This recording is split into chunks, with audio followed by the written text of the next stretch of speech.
انزلناہ فی لیلۃ القدر، ہم نے بے شک اس قرآن کو لیلۃ القدر میں اتارا۔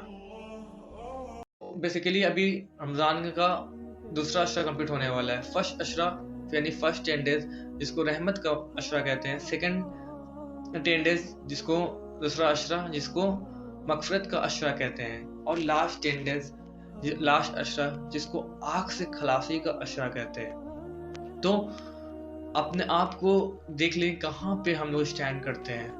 2 عشرہ گزر چکا ہے اور ہم سب کو پتہ ہے کس نے کیا کیا ہے اور اس رمضان میں کتنا ایفرٹ ڈالا ہے اور کتنی عبادات کی ہے اور کتنا گناہوں سے بچا ہے۔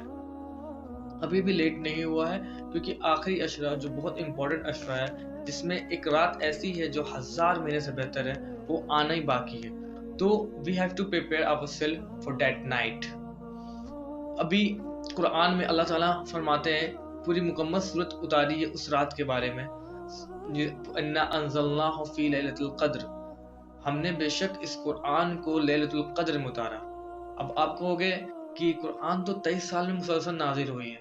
اللہ تعالیٰ نے 23 سال میں اسے ضرورت کے حساب سے نازل اتارا ہے، وہ مکمل نازل ہو چکی تھی لوح محفوظ میں، جو آیا بھی ہے بل ہوا قرآن مجید فی اللوح محفوظ، اللہ تعالیٰ نے خود بتایا ہے۔ اور وہ لوح محفوظ کہاں ہے؟ وہ اللہ کے علم میں ہے۔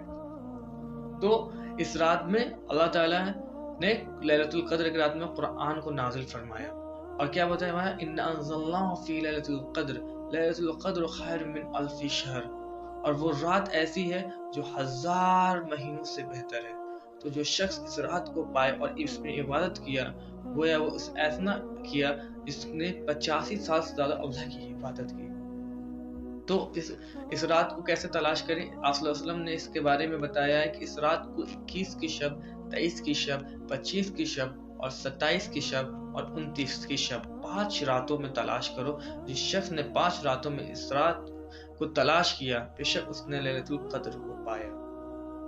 اس رات میں جتنا ہو سکے ہمیں عبادت کرنی چاہیے، تہجد کی نماز پڑھ لیں، صلاۃ التسبیح پڑھ لیں، قرآن پڑھ لیں، ذکر اذکار کر لیں، اور خصوصی اس رات کے لیے اللہ کے نبی نے ایک دعا بتائی ہے جو ہمیں اور آپ کو سیکھنی چاہیے، اور اس دعا کو یاد کرنی چاہیے، اور اس دعا کو مسلسل پڑھنی چاہیے اور مانگنی چاہیے۔ وہ دعا کیا بتائیے؟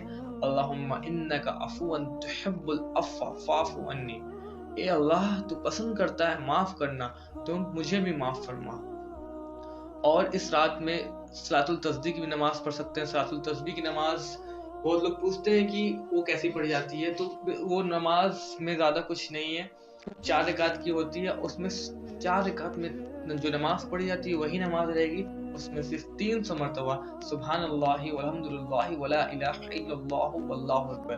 کچھ روایت میں آتا ہے سبحان اللہ والحمد للہ ولا الہ الا اللہ واللہ اکبر، لا حول ولا قوۃ الا باللہ العلی العظیم، یا پھر لا حول ولا قوۃ الا باللہ، یہاں تک آپ رکھ سکتے ہیں۔ کیسے پڑھنی ہے؟ نیت کرنی ہے، نیت کرنے کے بعد ثنا پڑھنا، نیت کرنے کے بعد ثنا پڑھنا، ثنا پڑھنے کے بعد 15 مرتبہ یہ پڑھنی ہے، پھر الحمد شریف پڑھنے ہیں، پھر آپ جو سورہ ہے وہ پڑھیں، پھر 10 مرتبہ پھر پڑھیں اسی کو، پھر رکوع میں جائیں تو پھر رکوع میں سبحان ربی العظیم پڑھیں گے، اس کے بعد 10 مرتبہ اس کو پڑھیں، پھر سمی اللہ لمن حمیدہ کہیں ربنا لک الحمد، تو اس میں 10 مرتبہ پڑھیں، اور پھر آپ سجدہ میں جائیں سبحان ربی الاعلیٰ پڑھیں، اس کے بعد اس کو 10 مرتبہ پڑھیں، پھر سجدہ سے اٹھیں اللہ اکبر کر کے، پھر دونوں سجدہ کے بیچ میں 10 مرتبہ پڑھیں، پھر سجدہ کریں اور سبحان ربی الاعلیٰ کر کے پھر 10 مرتبہ پڑھیں، اور پھر کھڑے ہو جائیں اور الحمد شریف سے پہلے 15 مرتبہ پڑھیں، اور اسی کو 4 رکعت تک کنٹینیو کریں۔ ہر رکعت میں 75 مرتبہ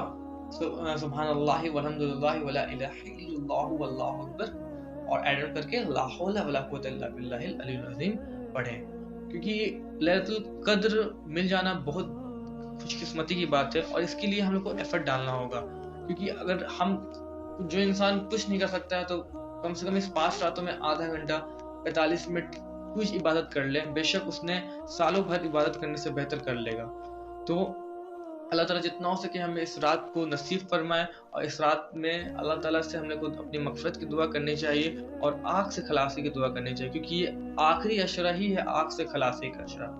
تو اللہ تعالیٰ ہم لوگ کو رمضان میں جو حدیث ہم لوگوں نے سنی کہ رمضان آئے اور اپنے آپ کو جو انسان نے اس رمضان کو سے اللہ سے مغفرت نہ فرمائی تو ہلاک اور برباد ہو جائے، جو وہ بددعا جبریل نے کی اور جس پہ رسول اللہ صلی اللہ علیہ وسلم نے آمین کہا، اس بددعا سے اللہ تعالیٰ ہم لوگ کو محفوظ عطا فرمائے.